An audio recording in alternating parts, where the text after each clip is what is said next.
Welcome back to the Automation Podcast. My name is Shawn Tierney, and I want to wish you all a very happy holidays. I hope your holiday season is going well. This, of course, is our last episode of 2024. I talked about this a little bit at the end of the last episode, but I know a lot of you guys don't ever get to the end because you get busy.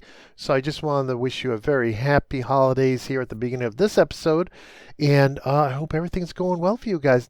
Now, just to let you know, I won't be jumping right back into producing podcasts. I know I've been doing this for going on 10 plus years, but I won't be jumping right back into producing new podcasts January 1st. I want to take some time to really reflect on the podcast, reflect on what I'm doing. I'd like to get you guys to visit theautomationblog.com and vote. Let me know what formats you like the best, what shows you like the best. I'll put a couple of polls up there you guys can access. Also, please vote in the reader choice poll because that lets me know what products you're mostly interested in.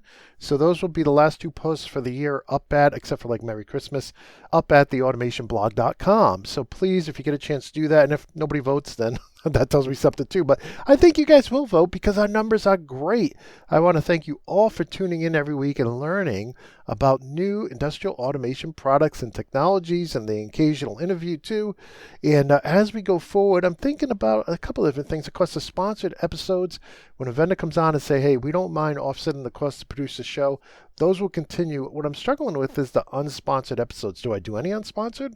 There are some vendors that just don't give their product managers $500 to come on the show so we can pay an editor to put it all together and publish it. So what do I do with those? I'm thinking right now maybe bundling multiple episodes up and then going to some of the big vendors and see if they want to sponsor them. When the automation school sponsors them, we never see an influx of new students. So we got to do something new. So that's kind of behind the scenes. Also vote. Let me know if you like the behind the scenes stuff. I mean, we're about 50% the size of some of these multi-million dollar companies that, as far as views and clicks and all that, that have 10 or more people working for them. And it's just me here. Just Shawn. So in any case, we got to figure out how to do less things at a loss and actually break even or make a small profit if we're going to keep the lights on. And I want to keep the lights on. So in any case, with all that said, let's go ahead and jump into this week's show. When I saw this product come out, I was like, this looks very interesting. So I reached out to the vendor, and Zach from P&F volunteered to come on. Now, this is not sponsored, so the video's for members only, and the audio course is available free to everybody. And I hope you guys enjoy this. And again, I'll be doing an outro too, but I do want to wish you a happy holidays. And with all that said, Zach, I know this is your first time on the show. Before you jump into this product, could you please introduce yourself to our audience? Yeah, definitely. And thank you, Shawn. I appreciate you giving me the opportunity to talk about some unique technology today. So as Shawn kind of mentioned, my name is Zack Steck. I am the market specialist for mobile automation. So my focus is pretty much anything with wheels within the material handling realm. So AGVs, AMRs. I came from Cleveland State University with a Bachelor of Science in Electrical Engineering, and I started at Pepperl+Fuchs right out of college. I've been at Pepperl+Fuchs now for about 12 years, and I've had a few different roles in my time here. So that kind of started out in our technical support group and then transitioned into a field application engineer role, where I was also functioning as the product specialist for industrial vision components, which includes positioning systems that we'll be talking about today. So let's go ahead and jump into it. So the main sensor that we wanted to discuss is the PGV, which stands for Position Guided Vision. So what this is a camera-based positioning sensor that is really designed for that AGV market or floor-based navigation. So this does lane tracking and positioning. And as I kind of work through this presentation today, you'll probably hear me throw some terms around such as like X, Y, and Z. So just to give you a little bit of background as to what those mean. So if I ever say X, that is in regards to the absolute position feedback of the sensor. If I say Y, that is going to be the vertical movement on the positioning target. So movement up and down of the physical read head. Z is your depth, which is the distance from the read head to the target. And then finally, it is also providing rotational angle. So with this device, it can handle multiple targets, and those targets would include colored lanes, so various colors, data matrix positioning tape, so that's 2D data matrix codes on a self-adhesive tape, and then also data matrix tags, which are again the 2D type codes and arranged in a 4x4 grid. So the nice thing about this product, and the reason it's pretty widely used within this market, is because of how accurate it can be. So this is giving you absolute linear position down to 0.2 millimeters. So we actually default the device to 1 millimeter just because a lot of times you don't necessarily need it to be that accurate. So you do have some configuration as to the resolution of the camera. So that could be 0.2, 1 millimeter, or even up to 10 for lower resolution applications. And then same thing with angular positioning, that is configurable down to 0.1 degree, but again, defaults to 1 degree. Does the linear position, does that resolution, does that have anything to do with the data matrix you are using? Like, does it matter which data matrix you use, whether it's tags or positioning tapes? It doesn't matter. So if you're looking at our data matrix targets, and the codes themselves are going to look pretty similar. So as far as size and resolution, so that'll be kind of the same across the board. But that is preset. So it only works with our specific tapes and tags. Okay. So then kind of getting into the color target or the target options a little bit deeper and what information you can get for those targets, starting with the colored lanes. So colored lanes, you're not getting position, of course, because it doesn't have the codes to reference. So what you are getting is the Y positioning. So that's that, again, vertical movement up or down on the tape. And you kind of have a range there of about 100 millimeters of movement total that it can monitor. And then for angular feedback with that one, you do get that, but it's not a full 360 degrees that you would expect with a code, but it's about 90 degrees. So plus 45 to minus 45 for angular feedback on that one. And then if you look at the data matrix code tape, now you start to get that X positioning. So that's your absolute positioning down to those resolutions that we mentioned. Then the Y positioning feedback is about the same as far as what you're getting across that vertical movement. And the angular feedback is now the full 0 to 360 degrees. All right, I have some newbie questions here. So first of all, I'm looking at the data matrix, and we've seen this in other applications, but those look small, like smaller than a postage stamp. Am I getting it? How big are those squares on that tape? Hey everybody, Shawn here, just coming in to remind you to please vote in the podcast choice poll and the reader's choice poll. I really need your help to know what to do in 2025, which products to cover, and what you'd like to see happen with the podcast. As I mentioned in the intro, I'm taking a break January 1st, and I'm going to do some reflection and think about how I might change or update the podcast for 2025. So please give me your feedback over to theautomationblog.com. And with that, let's take you right back to this week's episode. So with the data matrix squares that we're using for this product, they're actually 15 by 15 millimeters. So probably similar size to a postage stamp at that point. Okay. And can you tell me, and I just don't know this, so I'm asking. I mean, it's obvious that you're going to use data matrix when you need the resolution, right?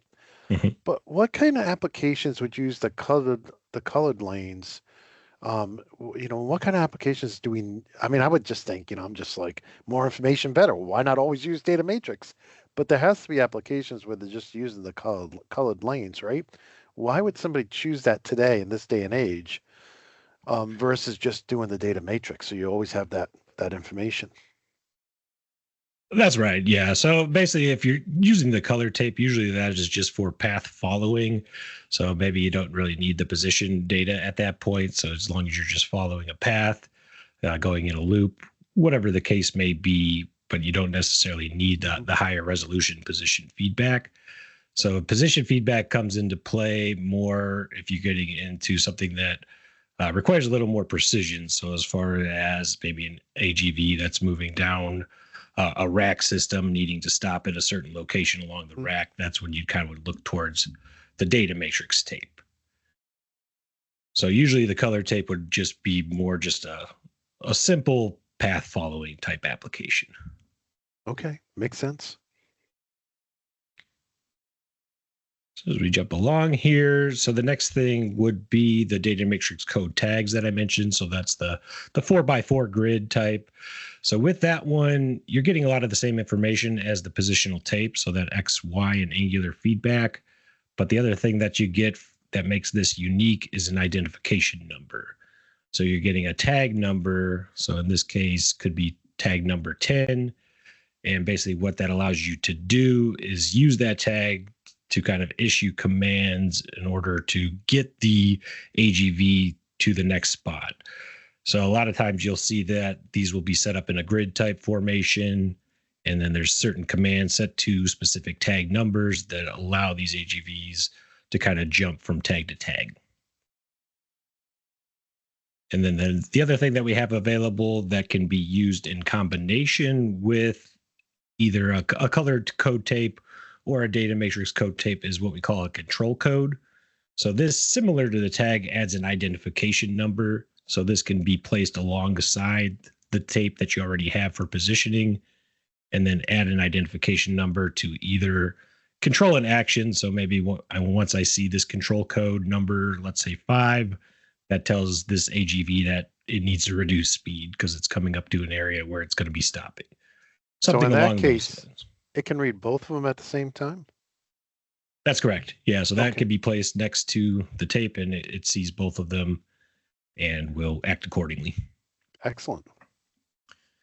And generally with that, the control codes, we do deliver them in 1 meter lengths, but in many cases, they're cut to smaller pieces and kind of used in a couple of different areas. It's still always going to be the same number. Sure. But the reason that we do that, where it's delivered in 1 meter lengths, is based on the speed that you're going. So with this PGV device, you can go up to 8 meters per second. Oh. And if you're going that fast, then you need this to be 1 meter in order to pick it up. But most AGVs are not going that fast. So that's what allows you to usually cut that and use it in smaller sections. Now, when we look at the tag, right? Again, newbie question. I'm thinking, well, if my floor is not, if I have a more rugged kind of workspace, the tag might be better, because for this data matrix to work on the floor, or I guess you could put it on the side of the wall, that has to be pretty clean, right? Where if I have a data matrix tag, then just that tag needs to be clean. The ground could be a little bit more rougher. Have you seen applications where that's used because of the surfaces maybe that's going between buildings, and you're not going to run that little strip on the ground between the buildings? Or can you give us examples of where that tag is used? Yes, definitely. So yeah, you have a good point there as far as like once you're talking about placing anything on the floor of a warehouse, it takes a little bit to keep it clean and keep it protected. So in that case, there are cases with the tags. I mean, generally tags are used in areas a lot of times where there's no real humans walking around, no real forklifts or anything driving through. So those are actually probably the cleaner areas where that is utilized. But when you're talking again about the tape itself, we do have some measures to protect that I'll get into. Okay. But sort of the other thing too, and this has kind of been refined over the years, but the thing about the PGV that's nice is there's a lot of redundancy there. So the reading window is fairly large. So you're seeing a lot of these data matrix squares at one time, and it really only needs one good one to read. So even if, say, 4 others are unreadable because of dirt or damage, it can still get its position. Nice.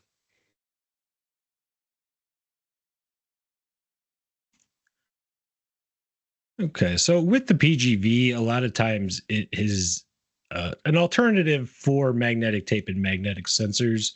So that's kind of been the leading technology for floor-based navigation for a long time. But magnetic sensors typically have very short detection ranges, very narrow tolerances. So the mounting becomes critical, and it's very easy for those type of sensors to lose their position.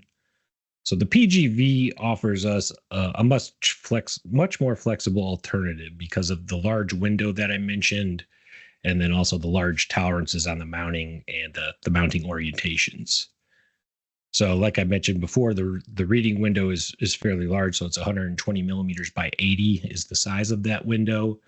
and that is mounted at the recommended distance of 100 millimeters.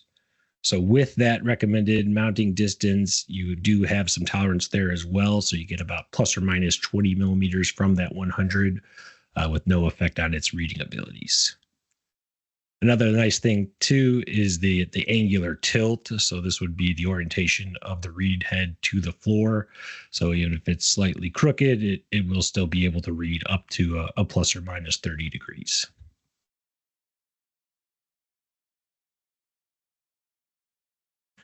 So the other unique thing about this product is it's really a complete navigation system. So in many cases too, let's say if we go back to the example of magnetic tape, there may be other hardware that is also being utilized. In a lot of cases, RFID is a big one for AGVs. So RFID tags are mounted down into the floor with RFID read heads that kind of pick them up for localization and tracking. But with the PGV, you can actually do all of this in one device. So you have your navigation via colored lane or the data matrix codes. And the other nice thing about it is this read head can read all of these targets we've talked about kind of on its own. So you don't have to tell it which target it's looking for. It detects whichever one it sees in the field and will kind of work off whatever it's seeing. So because of that, go ahead. Yep. So the last point I was going to make on that. So just because of that, if there is, let's say, a colored lane and a data matrix target in the field, it will prioritize a data matrix target just because of the advantages you had mentioned before, Shawn, with having extra information and things along those lines. So if it sees both colored and data matrix, it will focus on data matrix. That's very interesting because I can see very long, very straight runs, or just say very long runs between maybe it's picking up product and dropping off product. I could see it would be great just to have the colored lane, and then when you get to the area where it has to do precision motion, then you could go switch over to the data matrix. So that's very cool. Is it when it makes the switch, does it have to maintain the color lane, or can the color lane go away and go full data matrix? You kind of have some flexibility there. So, I mean, as long as if the AGV is going to keep moving where it's going to pick up the data matrix, then it wouldn't be a problem. But the only thing, like if you have too big of a space between it going from a colored lane to a data matrix target, it might lose position, and if that's set up in your system to stop it. So ideally, you would kind of go directly from a colored lane to the data matrix, and it'll kind of transition on its own at that point. Hey everybody, Shawn here, jumping back in to tell you about something exciting that I just added to the automationschool.com. Now, a lot of people like to make resolutions this year. I make ones every year. Most of them I keep, some I don't. But in any case, have you ever thought about resolving or encouraging some of the people working for you to resolve to become a better PLC programmer, right? This is something we can all use, right? We never stop learning. Well, over at theautomationschool.com, I am a reseller for two great products. One is called PLC Logics. One is called Factory I/O. They're different in many ways, but essentially they both let you practice your programming skills with simulated applications. And I think they're both awesome. Now, when you buy a license through me versus going direct to the company, you also get my course that comes with that. So with PLC Logics, I have one on the Control Logics course that's already done and filmed.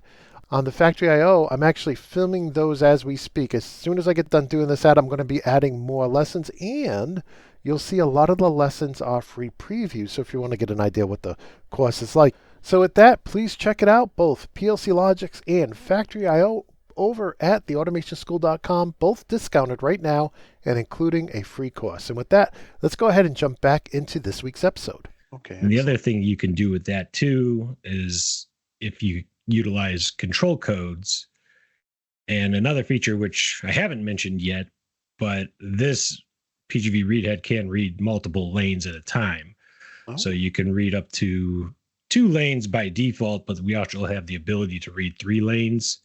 And then you give it a command whether you want it to follow the left or follow the right lane. So that's a lot of times, yeah, definitely. So a lot of times if you're branching or something like that, you can be coming, let's say, on a colored lane and then have a branch onto a data matrix code tape. and then just switch that follow left, follow right command in order to jump over to the new one. Can you? I'm just thinking. Well, you could go from 1 to 2, and then on each of those 2, you could you split off to another 2 on each lane? You could, yeah. I mean, as long as there weren't more than 3 lanes present at any time, it could kind of All figure right. that out. Okay, that's very cool. So I could say take a left, take a left, take a right. Very cool. Because yeah, I could see some more complicated situations where you may have more than 3, but you could divide in half. Go go down the warehouse to the left side, go down the warehouse to the right side, and then once you're going down the left side, you may have to either go right or left at that point again. Sure. To go down a different aisle. So that sounds very cool. Yeah, and another thing you can utilize is those control codes that I mentioned. So Mhm. let's say you're coming up to a branch, you could use that control code to kind of switch that follow left, follow right for you, so you don't necessarily have to Oh, okay. Yep. manually do it. So you can kind of automatically do it through your system that way. Nice.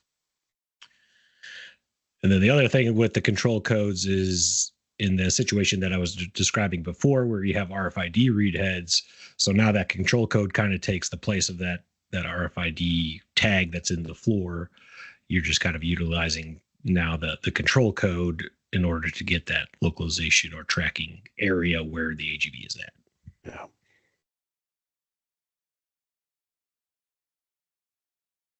Okay, so moving right along here, just wanted to talk about some of the different versions of the PGV read head that we have.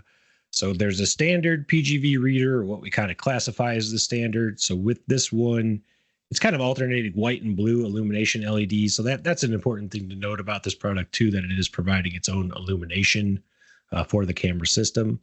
So this one uses white and blue in order to get the best color recognition for the various colors that you can use. So this one's typically for those general purpose type installations, and it gives all the information that we talked about. So the X, Y, Z, and angle position data, but you also get velocity information and then some status information as well. So status information could be errors or warnings. So it'll kind of give you a little bit of a nudge if something's occurring that may cause it to lose position. So let's say when you talk about that 100 millimeter mounting distance, if it's too high, so you get above the tolerance, that plus or minus 20 millimeters, it'll shoot you a warning before you get to the point where it loses position. And then with that one, we kind of covered most of the major protocols that you could think of. So there's RS-485, CAN Open, Ethernet IP, and Profinet versions. So then we also do have an infrared PGV reader. So sometimes you run into installations or applications where this bright white and blue flashing light can get annoying. So whether that is in applications that require the product to be a little bit more discreet. So the ones that we kind of reference for that would be like amusement park rides or even some stage type applications where you don't want the audience seeing a bright white flashing light. So in that case, we have this infrared illumination version, which is invisible, of course. And what we also do with that one is go with the all black housing design too, just to kind of add to that discrete look. But the unique thing about this one being an infrared light means that it can't see colors. So you can't use colored tape with this version of the reader. So you're still getting all the same information, but it's for data matrix targets only. And again, all the same protocols there. And then one that is a little bit newer for us is the Safe PGV reader. So this one's pretty unique, and actually we'll talk about it a little bit deeper as well. But this features a alternating red and blue illumination LED. It is still 3 PLD rated on its own, so no additional hardware required. You're getting safe positioning data out of it, so that's that safe X positioning. You still get all the same data as far as the Y movement, the Z distance, and the angle, but we consider this now to be non-safe data. And velocity is also included in that non-safe data. But with this one, it is only available in Profi Safe.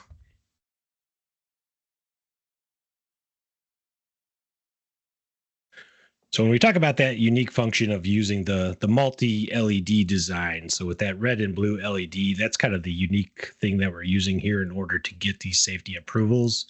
So generally how this had been done in the past, you'd have two readers needed in order to get the safety and the redundancy required.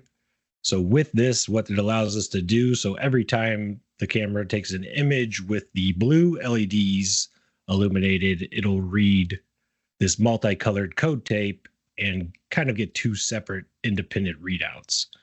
So when it flashes blue, it's going to see one data matrix code. And then when it flashes red, it sees a completely different data matrix code. So again, that offers it the redundancy that it needs in order to get the safety approvals. Yeah, so for the audio audience, I mean, it's like now these data matrix codes are no longer black, all black.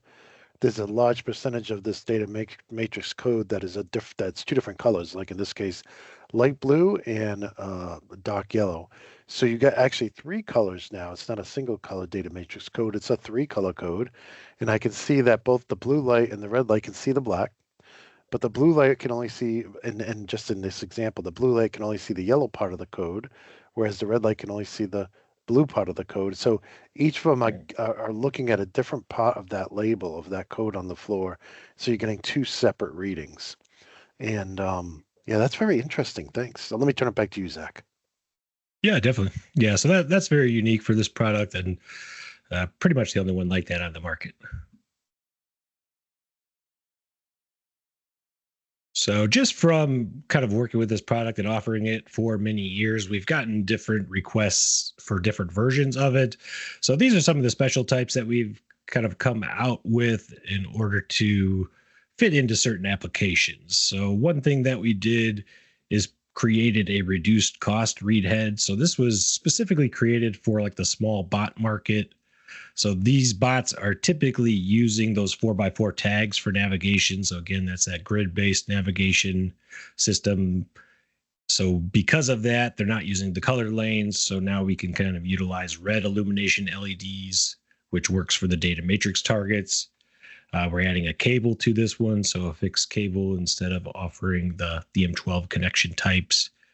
And a little bit more limited as far as the protocols it's available in, being just RS-485 and can't open. Then one other thing that came up quite often for us is the physical size of the read head. Sometimes it's not always easy. There's not a lot of space underneath these small bots in order to get that PGV read head in there. So we did come out with a slim profile version. So it's the same size in a lot of the dimensions, but it's more narrow. So generally what we say is the standard read head's about 55 millimeters wide, and then this narrow version is 35. So again, red illumination LEDs, fixed cable, and those same RS-485 and can't open protocols. Hey guys, I just wanted to jump in here one more time and wish you all an awesome holiday. I hope you have a great Christmas, great Hanukkah, Happy New Year.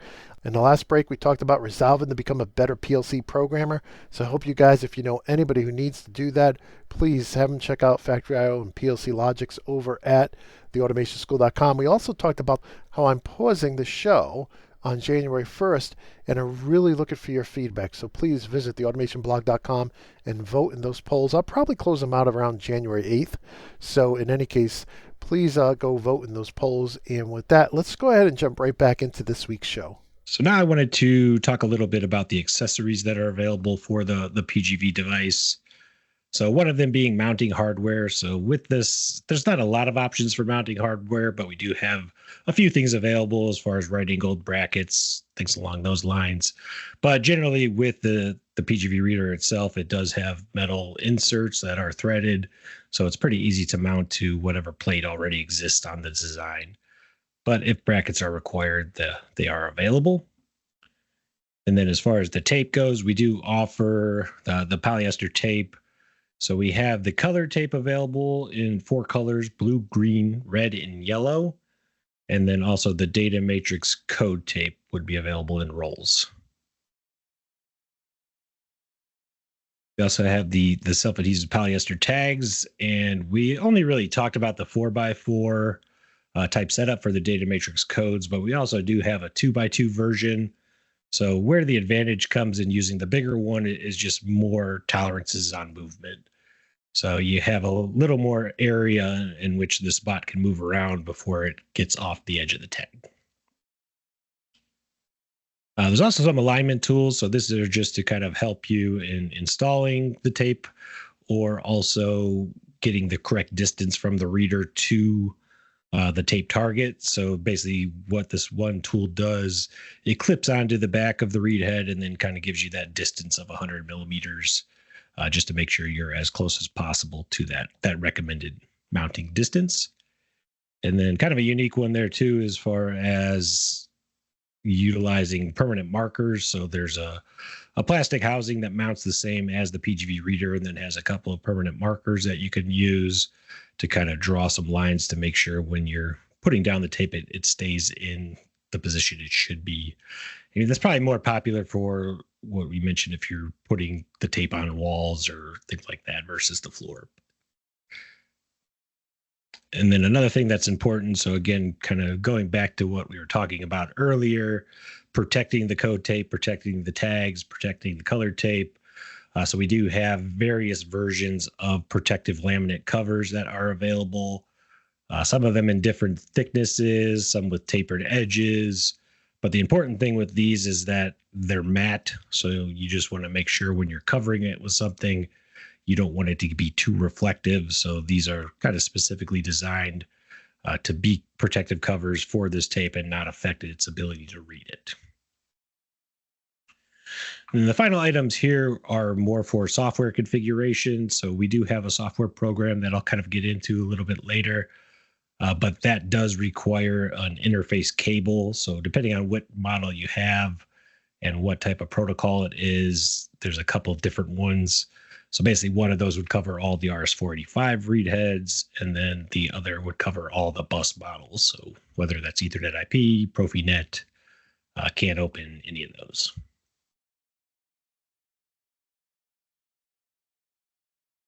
And a unique advantage that we can offer with this data matrix code tape is we actually do offer a code tape generator on our website.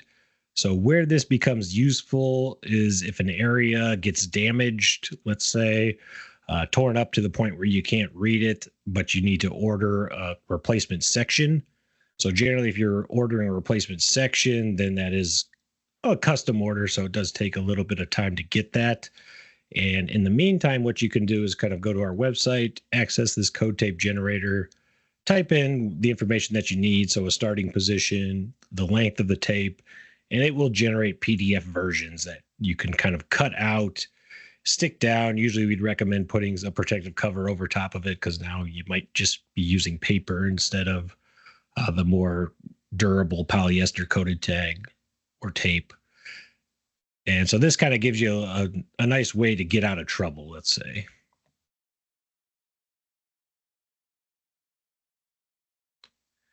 And then when you start to talk about the very difficult installation areas, so these could be where there's a lot of forklift traffic, cleaning crews kind of going through on cleaning machines or cleaning robots, where you need to get some additional protection for these floor-based targets.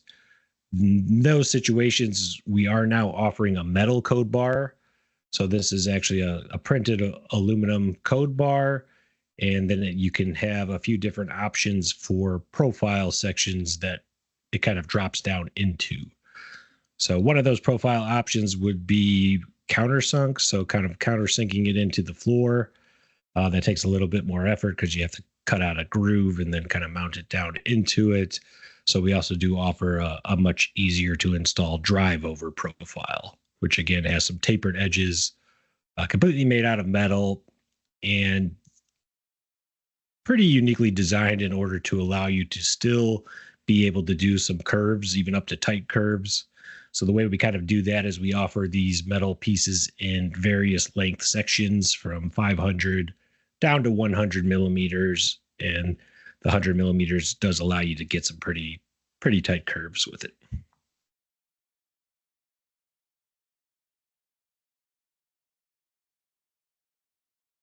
So as I kind of mentioned a couple of slides ago about the software program and the software cables that we had offered for this product, there is a software package.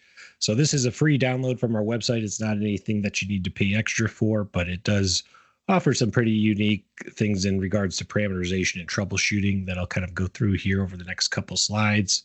So the name of that software is Vision Configurator, and then there's just kind of an image here for those that are listening of the startup screen for it. So you can kind of see that this software package covers a variety of our different products from our Vision family, but also barcode scanners and some Vision type sensors as well, or 2D, 3D barcode reading.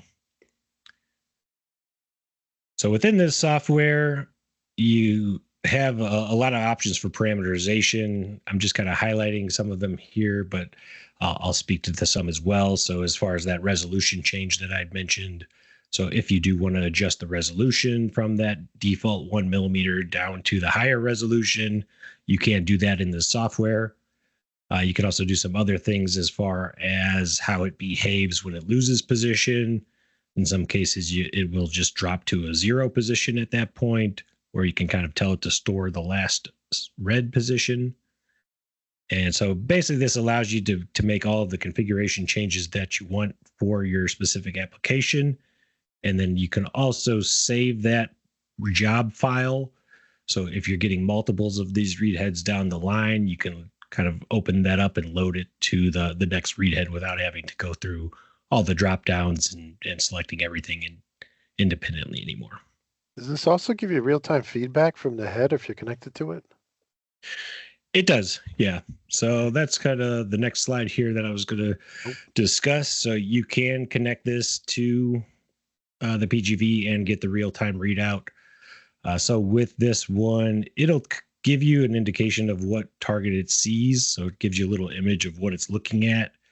So in the picture here, I have it looking at some data matrix code tape. So it gives you a little image of that, along with all your value information. So you can kind of see there's the X position, the Y position, that angular feedback. And then also on the right side here is all of the kind of outputs that you'd get from the PGV reader. So in this case, it is giving us a warning. And the warning is kind of noted there as well that it's too near to the code band. So that basically means it's just mounted too close based on that tolerances that it has.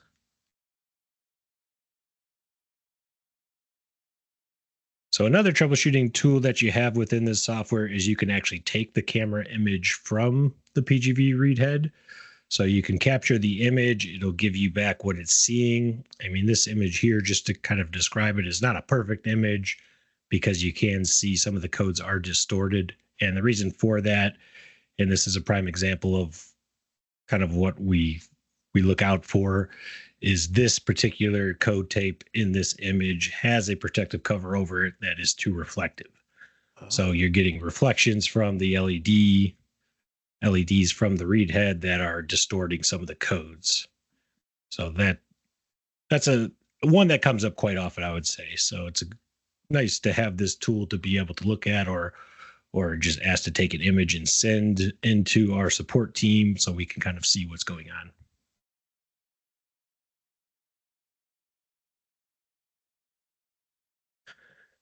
And one more pretty nice thing about this software. So generally with the PGV, it does not require the use of contrast tape. So you'll run into some systems out there that are similar with these colored lanes, but they require a contrast tape in order to ensure it's getting the best reading possible. So with our PGV device, we do not require the use of a contrast tape. But along with that, you do kind of need to make sure that the color that you select works well with the floor that is in the location where it's going. So just to give a quick example of that, sometimes if you select a blue tape and then you're looking at a concrete floor, certain versions of concrete or gray will give off some blue hues, so that might affect the reader. Another example is if you're testing it, I've had testing before done on cardboard surfaces with a red tape. So putting red tape on a brown cardboard will again kind of give you those reddish hues. So you want to avoid that. So within the software, you have this tool where you could take an image, and then there's a drop down to select what color you want to look for. And it will actually highlight anywhere it sees that color in a bright pink color, but will also highlight reflections in a kind of like a bright teal. So you can use this, kind of scroll through the different colors. A lot of times we'll say just to take an image of the floor by itself and kind of go through it and see which colors aren't showing up. And then that'll help you select what color tape to use.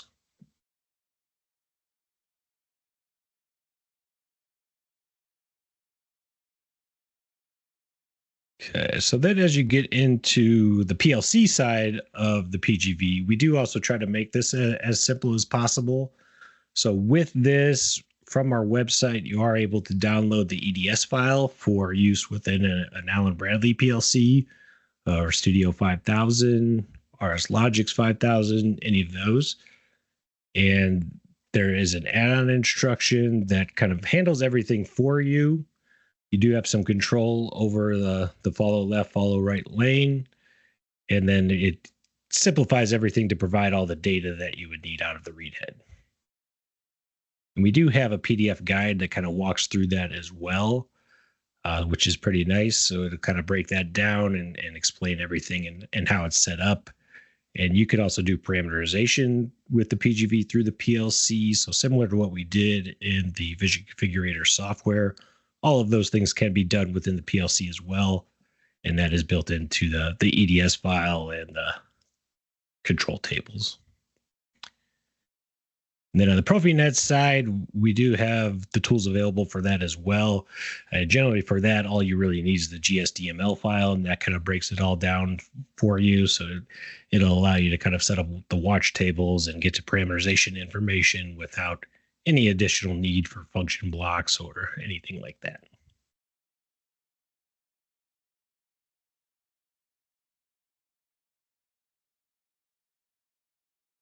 Okay, so then to kind of round out, I just wanted to go through a few of the application examples that we have been talking about, but just for those that are seeing it on a video, and I'll describe it for the listeners as well, the type of applications that we are seeing for this PGV device. So of course, the main one would be navigation via the colored lanes. So in the example that we're looking at here, it's a fairly large AGV that is being utilized within the automobile world. And in that case too, a lot of times we'll see it may take two PGV devices. So one at the front, one at the back, especially when you're getting into doing curves with larger AGVs.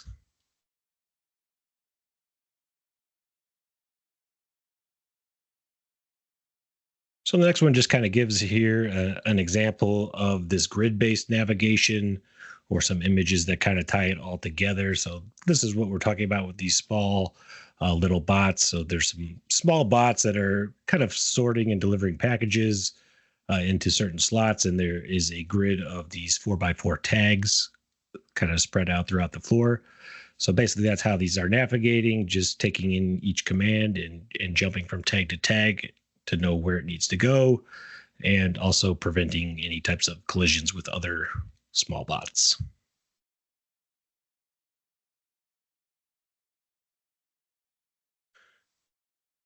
So once you get into the AMR world, so generally with AMRs, they're not using floor-based navigation, they're using something else, such as LiDAR, in order to move around. But then there's certain applications or times throughout its path that it may need something in order to get some more precise positioning. So you can actually pair this PGV device for docking type applications, or maybe at a transfer station. So as the AMR pulls up, it can be in the right spot that it needs to be in before something either gets conveyed on top of it or it goes to grab something. Anything like that. So it's just an added function that you can use. And you can also do this safely as well with the safe PGV and some smaller sections of our code bar.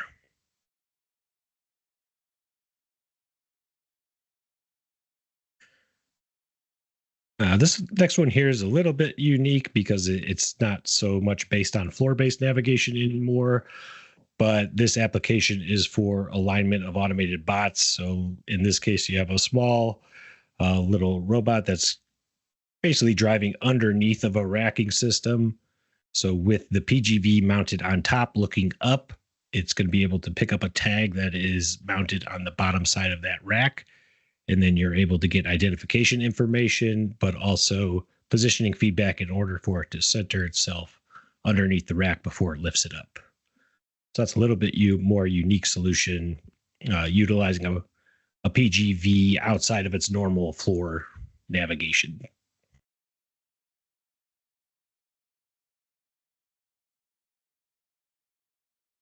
And I also wanted to touch on what is brand new with this device, and a couple of things that have come out very recently is a PGV that is TCP/IP interface. So this one is utilizing that narrow housing that we discussed earlier.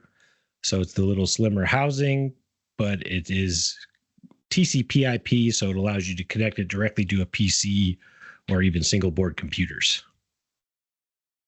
And then there is also a brand new EtherCAT version of our standard PGV read head. So this one can do all the different targets, but it's utilizing EtherCAT for basically the speed that EtherCAT allows you to do.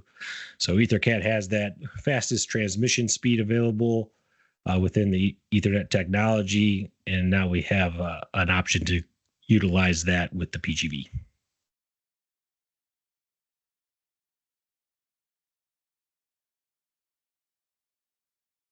Okay, then the final thing here would be for our positioning systems portfolio. So this PGV device actually falls into a family of similar products. For the first one, is been around for a very long time. It's a lot more simpler device, but we call it our WCS system, which is position encoding. So this one, instead of being a camera-based solution, is now photoelectric based. So you have some basically receivers and transmitters of photoelectric light that basically shine through this slotted code rail. It's a horseshoe shaped read head that goes over top and moves along and gets its position feedback that way. So where this one becomes important is for what you get into, like those very dirty, very dusty type installations where a camera just won't work.